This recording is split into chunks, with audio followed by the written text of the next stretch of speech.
Hi friends. Mythology story number 5 का title है ध्रुव। तो ध्रुव तारे के बारे में तो हम सभी जानते हैं। आज की वीडियो में हम ध्रुव तारे की स्टोरी जानेंगे। तो मनु और शत्रुपा के जो सेकंड नंबर के बेटे थे उनका नाम था उत्तानपाद। अब जब उनके विवाह का समय आया तो ब्रह्मदेव ने उनके विवाह के लिए 2 स्त्रियों का निर्माण किया, मतलब उन्हें 2 पत्नियां दी। तो जो ब्रह्मदेव ने खुद बनाई थी, तो जिनमें उनकी पहली पत्नी का नाम था सुनीति और दूसरी पत्नी का नाम था सुरुचि। तो ये ह्यूमन बिहेवियर को नोटिस करने का एक प्रकार का एक्सपेरिमेंट था। मतलब ब्रह्मदेव देखना चाहते थे कि अगर किसी पुरुष की 2 पत्नियां हो तो वो आपस में किस तरह का व्यवहार करते हैं। अब जो मैंने आपको पिछले वीडियो में भी बताया था कि अभी सृष्टि के जो निर्माण का एकदम प्रारंभिक स्टेज है, एकदम शुरुआत है और इस समय ज़्यादा लोक के निर्माण नहीं हुए हैं, अभी पृथ्वी का भी निर्माण नहीं हुआ है। तो जो है 2 ही लोक है, एक है ब्रह्मलोक और एक है बैकुंठ लोक। तो अभी जो है ना ब्रह्मलोक में ब्रह्मा और सरस्वती के साथ में देवी गायत्री और जितने भी मतलब उनके ब्रह्मा और सरस्वती के 14 मानस पुत्र और मनु अपने परिवार के साथ रहते हैं। और जो ब्रह्मलोक है वो बहुत बड़ा है, बहुत ज़्यादा बड़ा है कि ब्रह्मलोक के सामने हमारी जो पृथ्वी है वो एक छोटे से कंचे के समान दिखाई देती है। तो इतने बड़े ब्रह्मलोक में अलग अलग जगह पे काफ़ी सारे अलग अलग महल बने हुए हैं, इसलिए बिना कोई किसी की प्राइवेसी को डिस्टर्ब किए इतने बड़े ब्रह्मलोक में सभी लोग आराम से रह रहे थे। तो इसी प्रकार से जो मनु और शत्रुपा थे वो भी अलग एक जगह रह रहे थे और उनके जो पुत्र थे वो भी अपने अलग अलग जगह रह रहे थे। अब उत्तानपाद की जो विवाह हुआ वो एक महल में अपनी दोनों पत्नियों के साथ रहते थे। अब उत्तानपाद जो थे वो अपनी दोनों पत्नियों के साथ एक समान प्रेम करते थे और दोनों पत्नियों को दोनों पत्नियों से उन्हें एक एक पुत्र का जन्म हुआ, जिसमें से सुनीति ने जिस पुत्र को जन्म दिया उसका नाम ध्रुव रखा गया और सुरुचि ने जिस पुत्र को जन्म दिया उसका नाम उत्तम रखा गया। अब क्या हुआ कि जो ये दोनों पत्नियां थी ना, ये आपस में प्रेम भाव नहीं रखती थी, इनके बीच में कंपटीशन चलता रहता था और इनके बीच में जेलस की फीलिंग्स भी रहती थी। इसलिए हमेशा ऐसा कुछ ना कुछ ये बिहेव करती रहती थी, जिस वजह से जो है उनके हस्बैंड अपनी किसी दूसरी पत्नी की तरफ ना जाकर उनकी तरफ ही ज़्यादा ध्यान दें।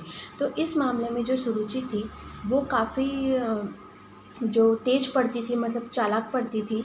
तो वो क्या करती थी कि हर बार ऐसा कुछ ना कुछ गलतफहमियां पैदा करती थी, जिस वजह से सुनीति और उत्तानपाद के बीच में मिसअंडरस्टैंडिंग क्रिएट हो जाती थी और उनके बीच में किसी न किसी बात के लेके झगड़ा हो जाता था, जिस वजह से जो उत्तानपाद थे वो सुनीति की तरफ ज़्यादा ध्यान नहीं दे पाते थे और उनसे वो धीरे धीरे दूर होते जा रहे थे और वो अपना ज़्यादा टाइम सुरुचि की तरफ देने लग गए थे। और जब भी वो सुनीति की तरफ जाने की करते थे तो सुरुचि कुछ ना कुछ गलतफहमियां पैदा कर देती थी, जिस वजह से उनके रिश्ते में प्रॉब्लम्स क्रिएट हो जाती थी और यही चीज़ वो उनके बच्चों के साथ भी करती थी। अब जो उत्तम थे उन्होंने अपनी माँ से ही सीखकर ध्रुव के साथ में एक भाई की तरह व्यवहार नहीं किया, वो हमेशा उन्हें अपना कॉम्पिटिटर ही समझते रहे।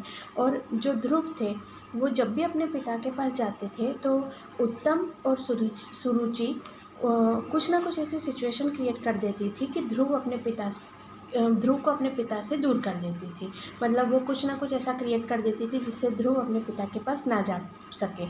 अब ध्रुव और सुनीति इन दोनों को इनका व्यवहार दिख रहा था, बट वो एकदम हेल्पलेस थी क्योंकि वो कुछ इनके मतलब अगेंस्ट कुछ कर नहीं पा रही थी।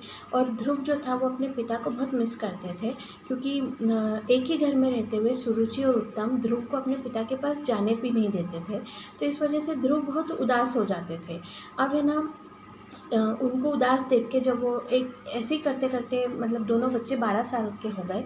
अब है ना ध्रुव को हमेशा उदास देख के उनकी जो माँ थी सुनीति, उन्होंने ध्रुव को कहा कि सृष्टि के पालन करता जो है वो विष्णु भगवान है, तो तुम एक काम करो, विष्णु भगवान से प्रार्थना करो और अपनी जो भी मन की समस्या है विष्णु भगवान से कहो, तो विष्णु भगवान तुम्हारी प्रॉब्लम को सॉल्व ज़रूर करेंगे। तो ये सुनकर जो ध्रुव थे वो विष्णु भगवान की एक प्रकार से तपस्या में बैठ गए और वो है ना सच्चे मन से भगवान की तपस्या करने लगे। अब जो थे विष्णु भगवान ध्रुव की तपस्या से प्रसन्न हो गए और वो ध्रुव के सामने प्रकट हुए और उन्होंने ध्रुव से कहा कि मैं तुम्हारी तपस्या से बहुत प्रसन्न हूँ, आप मुझसे अपने मनचाहा वरदान मांग लो। तो ध्रुव ने कहा कि भाई मैं चाहता हूँ कि मेरे पिता मेरी माँ और मुझे प्रेम करने लगे। तब विष्णु भगवान ने समझाया कि भाई प्रेम एक फीलिंग होती है जो किसी को कह के या किसी तरीके से हम उनको नहीं मतलब फोर्स नहीं कर सकते प्रेम करने के लिए।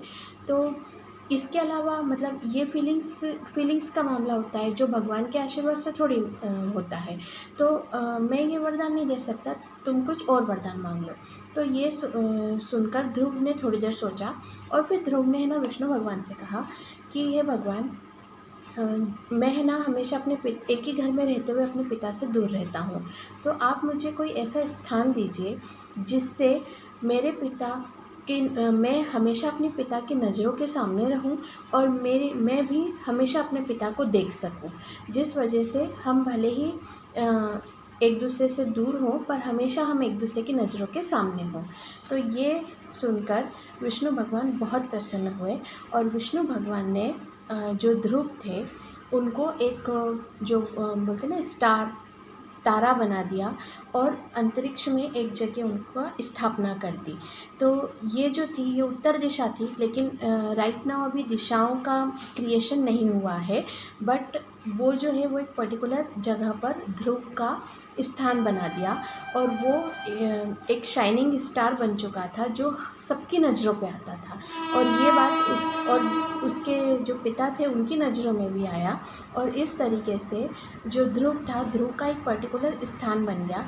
और साथ ही विष्णु भगवान ने ध्रुव को ये वरदान दिया कि तुम्हारा ना कभी भी अंत नहीं होगा, तुम हमेशा इसी तरह शाइनिंग स्टार बनकर आसमान में अंतरिक्ष में चमकते रहोगे, तुम्हारा कभी भी क्षय नहीं होगा और तुम हमेशा के लिए मैं तुम्हें वरदान देता हूँ कि तुम्हारी ये जो स्थान है जहाँ ध्रुव तारा है उस स्थान को कभी भी कोई हटा नहीं सकेगा, तुम हमेशा वहीं स्थायी रूप से रहोगे और तुम्हारा कभी भी तुम नष्ट नहीं होगे, तुम्हारा कभी भी क्षय नहीं होगा। तो ये वरदान दिया, जिस वरदान से ध्रुव जो है वो एक शाइनिंग स्टार बनकर अंतरिक्ष में स्थापित हो गए। तो और ये वरदान देकर विष्णु भगवान चले गए। अब उत्तानपाद जो थे ध्रुव की तपस्या से वो भी प्रसन्न हुए और उनकी जो गलतफहमियाँ थी जो सुरुचि ने क्रिएट की थी, अब उन्हें भी समझ में आ गया कि भाई आज जैसे ध्रुव है, उन्होंने विष्णु भगवान की सबसे पहले तो तपस्या की और तपस्या से प्रसन्न होकर जब वरदान मांगा तो वो चाहते तो कुछ भी मांग सकते थे, पर उन्होंने सिर्फ इतना मांगा कि वो अपने पिता की नज़रों के सामने रहना चाहते। इस वजह से उनके मन में सुनीति और ध्रुव के लिए जो भी मिसअंडरस्टैंडिंग थी वो सारी की सारी दूर हो गई। और उसके बाद से जो उत्तानपाद थे वो सुनीति का बहुत ध्यान रखने लग गए, उनसे बहुत प्रेम करने लग गए। और उसके बाद सुरुचि या उत्तम ने कोई भी गलतफहमी क्रिएट करने की कोशिश की तो वो उसमें बिल्कुल भी सक्सेसफुल नहीं हो पाए, क्योंकि उसके बाद हमेशा के लिए सुनीति को अपने पति का प्रेम मिल चुका था। तो ये वाली स्टोरी यही एंड करते हैं, उसके बाद में हम मिलते हैं नेक्स्ट वीडियो पे नेक्स्ट स्टोरी के साथ। Okay, bye.